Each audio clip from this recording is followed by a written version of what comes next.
Bismillahirrahmanirrahim. Assalamualaikum warahmatullahi wabarakatuh. Waalaikumsalam warahmatullahi wabarakatuh. Kita semua. Yang terhormat Bapak Muhammad Abbas SH MH selaku dosen pengampu mata kuliah Hukum Adat. Pada kesempatan ini kami kelompok 2 akan mencoba untuk mempresentasikan hukum adat kebudayaan Madura, yaitu Carok. Pada kelompok 2 ini disusun oleh Saudara Alfian, Saudara Kartono, Saudari Eka Suci Fitrianingsih, dan saya sendiri Sutras Budi Prayogo. Sebelum memasuki hukum adat Madura Carok, kita akan mengenal 2 penjelasan. Yang pertama adalah sejarah suku Madura, kemudian yang kedua adalah adat istiadat suku Madura, di mana kedua tersebut nanti akan masuk kepada pembahasan Carok. Melihat sejarah suku Madura merupakan etnis dengan populasi besar di Indonesia.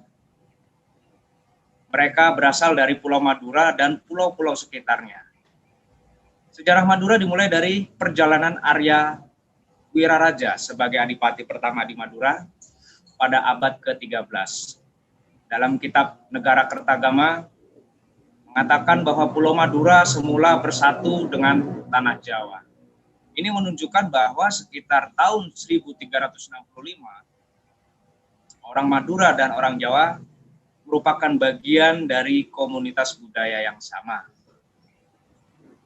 Sekitar tahun 900 sampai dengan 1500, pulau ini berada di bawah pengaruh kekuasaan kerajaan Hindu Jawa, seperti Kediri, Singasari, dan Majapahit. Para penguasa Madura pada batas tertentu bergantung pada kerajaan-kerajaan Islam di pantai utara Jawa, seperti Demak, Gresik, dan Surabaya. Pada tahun 1624, Madura ditaklukkan oleh Mataram. Pada paruh pertama abad ke-18, Madura berada di bawah kekuasaan kolonial Belanda, dimulai dari VOC. Kemudian oleh pemerintah Hindia Belanda, pada saat itu pembagian provinsi pada tahun 1920-an, Madura menjadi bagian dari Provinsi Jawa Timur. Sejarah mencatat Arya Wiraraja adalah adipati pertama di Madura, diangkat oleh Raja Kertanegara. Untuk selanjutnya, perjalanan adat istiadat Carok akan dilanjutkan oleh Saudara Kartono. Oke, baik. Untuk selanjutnya, adat istiadat suku Madura. Suku Madura terkenal akan gaya bicaranya yang blak-blakan, serta sifatnya yang keras dan mudah tersulut emosi. Tetapi mereka juga dikenal hemat, disiplin, dan rajin bekerja. Suku Madura juga dikenal mempunyai tradisi Islam yang kuat. Bahkan Profesor Dr. Deliar Niur menyebutkan Madura adalah benteng Islam di Indonesia sebagai kekentalan agamis masyarakat dan akar paham yang sangat kuat. Sekalipun terkadang melakukan ritual petik laut atau rokatase, sama dengan larung sesaji. Jadi tidak perlu heran jika Aceh dikenal sebagai Serambi Mekah, maka Madura adalah Serambi Madinahnya. Untuk suku Madura, nilai kesopanan merupakan hal yang sangat penting. Hal ini dapat dilihat dari ungkapan Tato Batona, langgar. Tidak pernah merasakan lantainya langgar. Ungkapan ini diberikan untuk orang yang tidak tahu atau melanggar nilai-nilai kesopanan. Ungkapan lain yang memberikan nasihat dan ajaran tentang keharusan bersopan santun adalah patau ajalan jalan jelane, patau ngeneng, patau acaca, yang menjadi kewajiban harus dilaksanakan sesuai dengan aturan. Suku Madura sangat mengutamakan penghormatan dan penghargaan, apalagi kepada yang lebih tua, sehingga menjadikan nilai-nilai kesopanan sangat penting dalam kehidupan bermasyarakat. Terdapat sebuah ungkapan, madu bendara, madu dan darah, yang berarti bila masyarakat Madura diperlakukan secara baik, maka balasannya adalah kebaikan pula.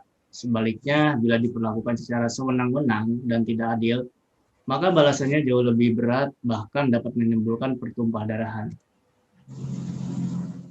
Simbol keagamaan yang sering digunakan adalah kiai. Itulah yang menyebabkan lapisan atas dan sertifikasi sosial ditempati oleh para kiai. Mereka bukan hanya sebagai pemuka agama, namun juga sebagai pemimpin masyarakat. Para kiai dipandang memiliki kendali legitimasi dan otoritas karismatis, sehingga sebuah pikirannya mudah sekali untuk disepakati. Kepemimpinan yang disandang para kiai adalah bersifat berpengaruh penting dalam beberapa bidang sekaligus, bukan hanya dalam bidang keagamaan, melainkan juga dalam kegiatan sosial, bahkan mungkin juga politik.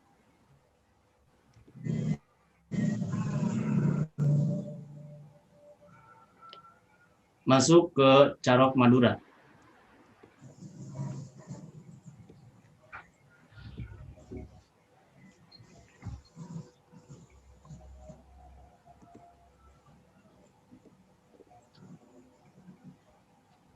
Baik, itulah tadi sedikit penjelasan dari Saudara Kartono.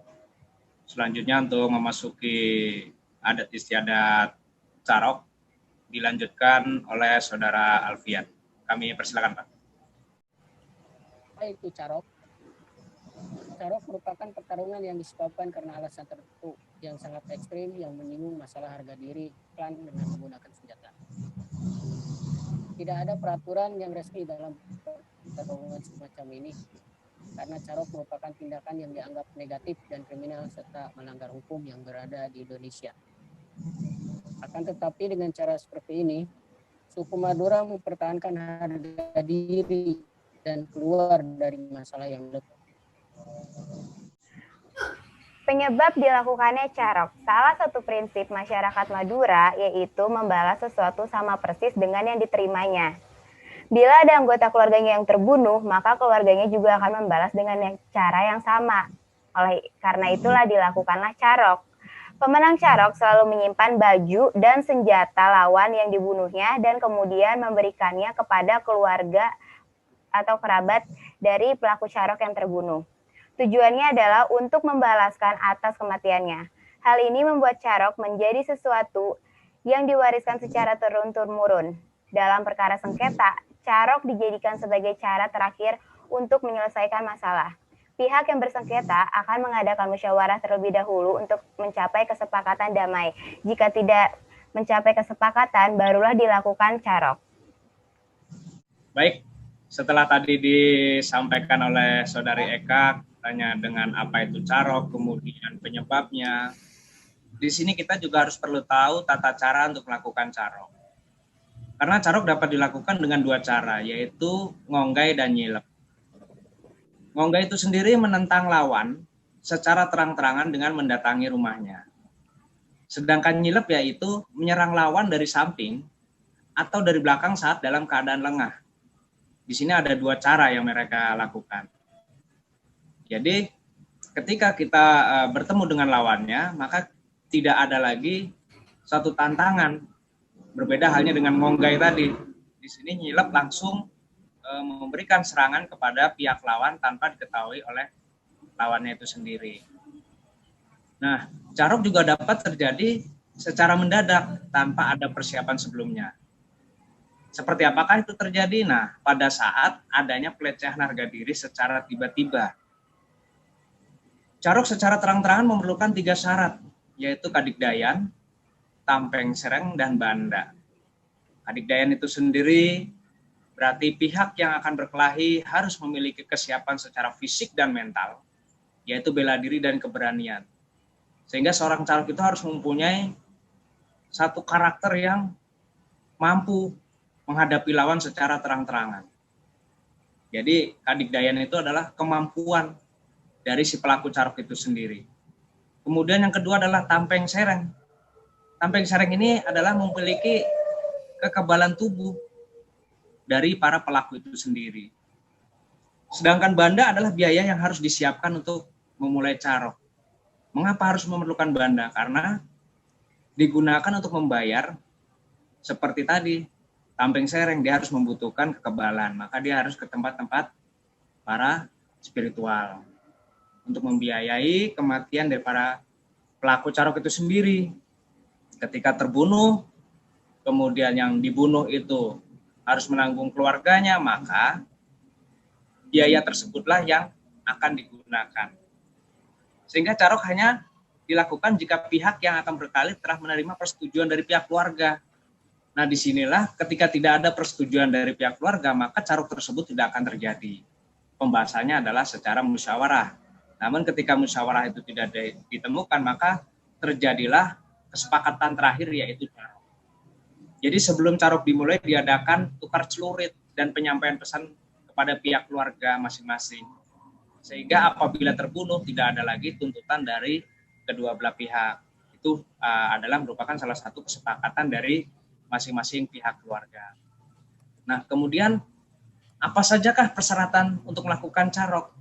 Nah, di sini akan dijelaskan oleh Saudara Kartono. Kami persilakan Saudara Kartono. Iya. Oke, baik. Persyaratan untuk melakukan carok yang pertama adalah mandi besar sebelum carok. Mandi besar yang dilakukan oleh seseorang yang akan carok menandakan bahwa dirinya siap mati. Jadi, mandi besar tersebut dilakukan beberapa saat sebelum mereka berangkat ke tempat carok yang sudah ditentukan. Yang kedua, dilakukan di tempat terpencil dan jauh dari permukiman. Peraturan selanjutnya tentang carok adalah aktivitas tersebut harus dilakukan di tempat yang jauh dari permukiman dan sepi. Hal ini dimaksudkan agar tidak ada seorang pun yang menyaksikan duel mengerikan tersebut. Apalagi membantu salah satu kubu. Yang terdapat di tempat tersebut hanyalah 2 laki-laki yang siap mati. Yang ketiga adalah celurit yang kalah dibawa pulang ke rumahnya. Sebab tidak ada penonton yang menyaksikan duel sampai mati tersebut, keluarga di rumah hanya bisa berdoa. Mereka hanya menunggu kabar di rumah. Kalau keluarganya pulang dengan selamat, artinya dia telah memenangkannya. Nah, itulah beberapa persyaratan yang harus dilakukan oleh seorang carok. Mengapa harus mandi besar? Karena dia seakan-akan dia besok sudah tidak ada lagi di dunia ini. Jadi perlakuannya sama ketika mereka akan meninggalkan dunia. Kemudian yang kedua, dilakukannya di tempat terpencil. Karena mengandung unsur-unsur kriminal, maka jangan sampai kegiatan tersebut diketahui oleh banyak orang dan berdampak pada gagalnya satu kegiatan tersebut. Kemudian yang ketiga adalah celurit yang kalah dibawa pulang ke rumahnya. Maksud dan tujuan di sini adalah membuktikan bahwa celurit siapa dari kedua pelaku tersebut yang dipulangkan berarti dia sudah kalah. Disitulah beberapa persyaratan yang harus dilakukan oleh carok. Baik, setelah kita mengetahui tadi beberapa persyaratan untuk melakukan carok, diantaranya mandi besar sebelum carok, melakukan di tempat terpencil, juga mengembalikan celurit yang digunakan oleh kedua belah pihak, kita akan masuk kepada dampak dan akibat dari kegiatan carok tersebut. Nah, untuk penjelasan tersebut, kita akan coba dengarkan pemaparan dari Saudara Eka. Kami persilahkan. Dampak dan akibat dari carok. Dalam konteks hukum dan formal, carok merupakan manifestasi keberanian pelakunya dalam hal melanggar aturan atau hukum yang telah ditetapkan dalam KUHP, sehingga mereka harus menjalani sanksi hukuman penjara selama bertahun-tahun sebagai pelaku kriminal berat. Akan tetapi, ancaman sanksi hukum dalam prakteknya cenderung tidak diterapkan secara konsisten, bahkan terkesan sangat ringan, karena para pelaku carok hanya menjalani hukuman kurang lebih 10 tahun penjara. Lalu dalam konteks legalitas, carok menjadi komoditas yang menyebabkan penerapan sanksi hukum terhadap pelakunya cenderung tidak konsisten dalam analisa sosiologis. Sebuah konflik hadir karena ada struktur yang mendukungnya, atau bisa saja permasalahan harga diri tidak lagi hadir dalam setiap peristiwa carok, tetapi karena tekanan dalam struktur sosial tertentu. Dengan kata lain, bisa saja carok terjadi karena turun-temurun, bukan karena pembelaan harga diri. Ya, itulah tadi dampak yang bisa kita ambil dari carok tersebut. Karena secara konteks hukum formal memang merupakan manifestasi keberanian pelaku dalam melanggar aturan sesuai KUHP. Sehingga mereka harus menjalani sanksi hukum penjara selama bertahun-tahun. Namun itu hanyalah kemungkinan yang lebih banyak kita temui saat ini adalah isapan jempol belaka. Karena apa?